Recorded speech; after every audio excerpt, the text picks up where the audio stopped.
You guys like indicators, right? Well, so do I. But there might be one thing that you are not doing that is screwing up everything. Let's talk about it.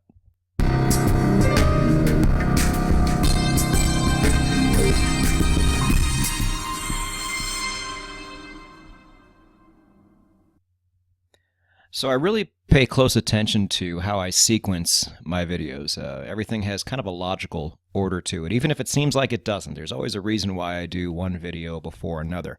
But there's something I feel like I might have missed here. We have a lot of new subscribers to the channel, and a lot of them are brand new when it comes to Forex trading. So before we get too deep into things, we've already gotten pretty deep into things, but we need to take a little bit of a step back and go over one thing that I don't think I touched on very well, along with a couple other things I think you can use. So in this video, a real quick review over what we do as far as indicators go and why we do it.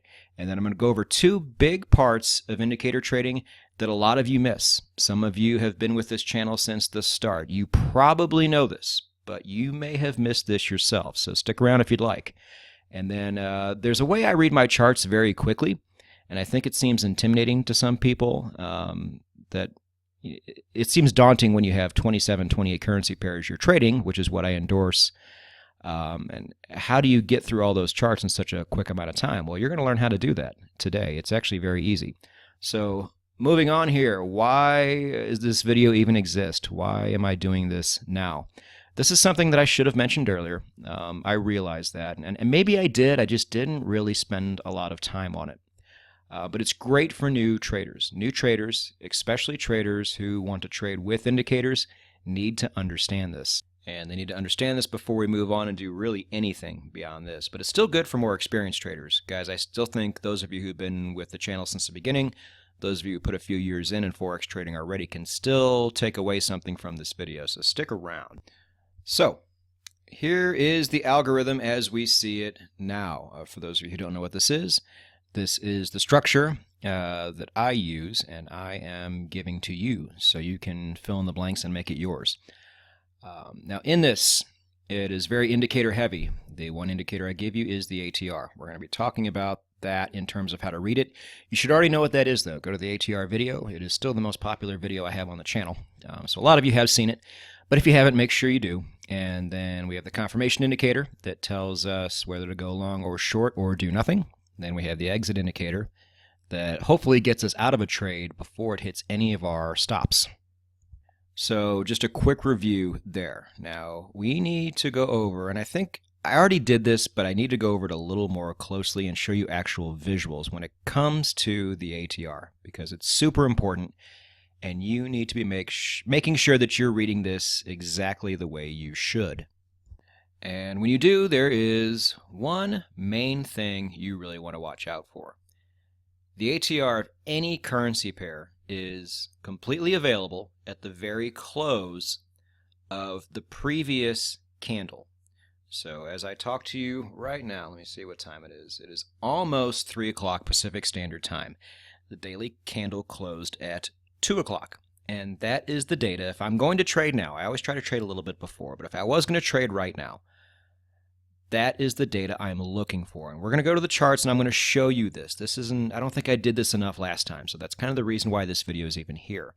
And you can cheat like I do and go right before the candle closes. You're going to get some data that's pretty much what you're going to find after it closes anyway, if this makes any sense. If it doesn't make sense, let's go to the charts now and I'll show you what I'm talking about. Okay, so here we are at the pound CAD. I wanted to use a more volatile currency pair to illustrate this point better. So like I said, it is about an hour after the daily close of this candle right here. All right, and this, because the candle has completed and closed, that is the data we want. We don't want this little tiny candle right here. The ATR of the pound CAD, or so it says, is 158 pips. I guarantee you the real ATR is higher than that, because when you see this 14 right here, they are factoring in the last 14 candles of data, which means they're factoring in this little tiny guy right here. And that's going to throw off the average. All right? So don't look at the ATR right here, which is 158, which is what this number says. You actually want it here, the candle before, and you can just move the cursor over and it should give that to you. See, the ATR was actually higher in real life. 162 is the number we want because it ignores this little tiny candle here that hasn't even had a chance to do anything yet. So that's what I mean by reading the ATR properly. Some of you are going to start your trading after the candle closes, and if you choose to do it that way, this is the one thing you need to make sure you do. Don't go by this number, because this number factors in that little guy. Go here, because that factors in the last fully completed candle that has already closed. All right? Hope that makes sense to you. That is as detailed as I'm going to be able to get on it. I like to trade 20 minutes before the candle closes because that way I've pretty much gotten all the data I need. This thing hasn't closed yet, but it's come so close to closing that my number is only going to be maybe a pip, maybe 2 off at the very most. And as you guys all know, the hour that occurs right after the daily candle closes, all the spreads go shooting way up. And so I definitely want to get my trades in before that happens. And that's why I recommend doing it my way, because you don't have to worry about this incorrect data now. You don't have to worry about going back and seeing what it was. You can just look at what it actually is. When I go look at the ATR, I look at this number right here, and that number is really, really accurate. Maybe not 100% accurate, but really damn close. Close enough for me to trade with. So this is for people who aren't able to trade at that time. The very next podcast episode we're going to foreshadow it, is going to be for people who cannot trade exactly when I do, which is okay. That's a lot of people around the world. But there are some precautions you need to take on top of this one. So stay tuned for that episode. But let's keep going with this video. There's a few more things we need to talk about. So hopefully we now fully, completely know what to do when it comes to the ATR. But when it comes to reading other indicators, there's a couple things you have to understand on this one as well. Overall, the main thing, and I'm going to beat this into your head because I'm going to say it a lot, especially going forward here. If you really want to be able to read an indicator properly, you have to wait for the candle to close first. It's going to be moving up and down. It's going to give you a lot of incorrect data. The data you want is when it actually is finished closing. That's how you read any indicator. There can be indicators out there that give you tons of different buy and sell signals throughout the day as the candle is forming, but you don't have the right information until it actually closes. Now again, here you can do what I do and cheat a little bit. Because I don't wait for the entire candle to close, but it pretty much, when I trade, it gives me all the data I need. But again, let's go to the charts and I can give you an actual visual on this. And so here we are back on the Euro-Dollar daily chart, the one I use more than any of the others. And I have the stochastics here. Now, full disclaimer, do not use the stochastics ever for anything. It is part of the Dirty Dozen. It is something I certainly don't use, but this is for example purposes only. Now, you did get a signal to go short on the stochastics whenever the blue line crosses the red officially. Officially is the word here. Now let's pull up the crosshair. And okay, so this data here, whatever's going on after this candle, we don't care about because it's all based on this information right here. The candle in question is right here. See this bar? If you look down, and I can't do it in a straight line here, but we're going to go down here. Did it give us a signal after that candle closed? Not really. It's the blue is still kind of sitting on top of the red. If I was a stochastics trader, I would be broke. But if I was a stochastics trader, I would not enter right now because that's not really a signal. It didn't officially cross. Price the very next day can easily shoot way upward and make it so I never got a signal in the first place. Well, then I'd feel dumb because I wasn't trading the right way. So you would need to wait till the very next candle and wait till it closes. And when it did, it clearly gave you a signal. The blue has crossed down beyond the red. And if you're a stochastics trader here, you would go short. And you would get in at a little better price than you would have the day before. So that's pretty nice. But you would not have known any of this unless you waited for the candle to close first, or do what I did and wait about 20 minutes before, when that thing's really not going to be moving much at all. And then you can kind of get an idea of whether this is going to cross down below this or not. So those are the two main things to know. So this is what you want to put in your notes if you're a note taker. You have to wait until that candle closes, or at the very least, jump in and trade right before it closes so you can get a really accurate reading of what your indicator actually says. And your indicator is not telling you the truth until the candle either closes or is just about to. So the other thing I told you I would do is show you how to read your charts really fast. Now that you know exactly how to read your indicators, I thought most of you did, but maybe some of you didn't, so that's what the video is for. Let's talk about how we can just kind of motor through our day. I've told you before, I trade 27 currency pairs a day. That has moved up to 28. Euro Swissy is back in my repertoire. And I trade 20 minutes before the end of the daily close. I trade Forex and metals. And I cannot remember the last time I spent more than 15 minutes a day trading. How do I do that so quickly? So the first thing I do, and I didn't put this on the slide, but I take care of all the trades I'm already in.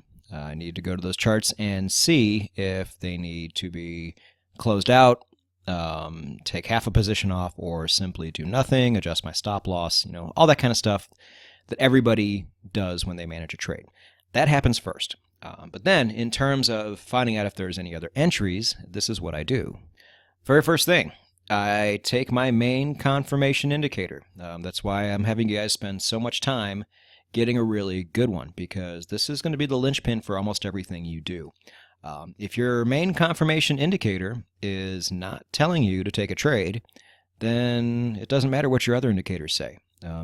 It's not a buy, it's not a sell. Simple as that. So you really just lock onto that one and read it, and read that only. Don't even look at anything else. It's just going to confuse you. It's going to suck up your time. And if the indicator gives you a signal, if it gives you no signal, I should say, which 9 out of 10 times it's not going to do, then you just move on to your very next chart. But if it does give you a signal, this is where you start going through your progression on the rest of your structure. Now, I know we don't have a lot of those pieces in yet. I get it. But this is where those pieces will start coming into play. And then if all of them are saying, okay, trader, it's okay to go long or it's okay to go short, that's how you enter a trade. It's really simple. So I'll give you an idea on my own charts here how quickly and easily this can actually go. So back on the Euro-Dollar daily chart, now I have up the RSI. Again, another indicator that you should not use. I made an entire video telling you why you should not use it.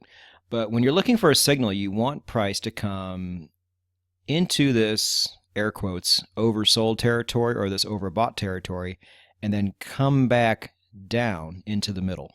That is how you generate a signal.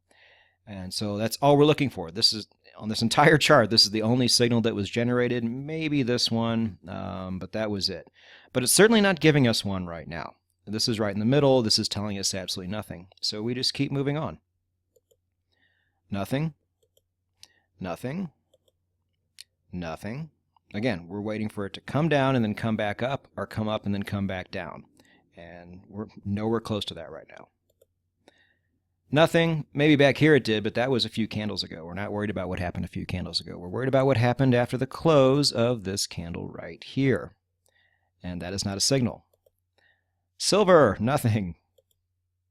Nothing. Okay. Maybe something here. Actually, not anything right now. Because if you pull up your crosshair and you're like, okay, what happened under that last completed candle? The RSI was still below that 30 line. We needed to come back up. We needed to be back up here somewhere. And this is where you can get tripped up. Today's data, this candle that's only about an hour, hour and a half old, is pushing this thing upward. It might push this thing up over the line sometime today, but we don't care about that. If we're RSI traders, again, we're broke, but we are waiting for this thing to close to give us a true idea of where this thing is going to end up. So maybe I'll write this one up on my whiteboard and say, okay, look for this one tomorrow because it might be giving us a signal, but it is not giving us a signal now. I actually couldn't find any chart out of the ones I was looking at that gave us a signal here. But you get the idea. We were able to just motor through these. No, obviously no, not giving us a signal at all. And this is what most of your trading day is going to consist of. Just going through, locking onto your one confirmation indicator, and seeing if it gives you a signal, because if it doesn't, then you're not trading. Bottom line, super easy. So when you look at things this way, trading in 10-15 minutes a day is pretty darn easy to do. Just going through my charts, just that part takes not even 1 or 2 minutes. Actually entering the trade itself is probably going to take up the majority of it. But this part's super easy, and that's how you do it. You lock onto your one confirmation indicator, and you just see if it tells you anything. And for the most part, the RSI wasn't telling us anything. So on a day like today, we would make no new trades, and we would just worry about the trades we're already in. I know for me right now, I am currently not in one trade. So if this was me, I would just have nothing to do, and that's fine. There's going to be plenty of days like that. But this is how you do it and how you do it quickly. So I hope that helps you guys out too, especially from a time standpoint. If I can save you guys time at any turn, I'm all about doing that. So in conclusion, you always need to wait for the candle to close or trade right before it does. You're not getting the right information until you actually allow it to do that. That's how you read indicators. And then if you're going to trade quickly, like I do, like you should, because your time is valuable, lock onto your one confirmation indicator on every chart you have. And if you do it on the daily chart, you can just go through as many currency pairs as you trade really, really fast, because a lot of times you're not going to get a signal. But when you do, you stop, and then you go through the rest of your indicators, which we are going to get to, I promise you, but there's a reason why we go slow. And the reason why I wanted to put this video up, it's not me throwing haymakers like I do in a lot of these videos. This is a video for my community. This is a video for you to make sure you don't have these little things tripping you up along the way. It's just like trading psychology. If you have it wrong, it doesn't matter what else you do. So I just want to make sure everybody was clear on this. I thought I'd throw in the little bonus there below as far as how to read charts quickly, which is great. Then that way you can only trade 10-15 minutes a day yourself. So there is no blog for this episode. Like I said, there's just one little thing we needed to go over before we really start moving on to some of the bigger stuff. And the bigger stuff is certainly coming. So you need to subscribe and hit that bell if you haven't already. I don't even know if we're at the halfway point here or not. I don't think we are. I think we have a lot more stuff to talk about, a lot more huge bombs and tricks and all sorts of really great stuff coming your way. So get ready for that. Thanks for sticking through this video. I hope it did help you in some way. And I said it before, traders, don't get left behind. If you don't have a confirmation indicator you like by now, you need to be going and searching for one and testing all this stuff out. Because we are moving on very, very shortly here. So put in the work, get ready, and go get it.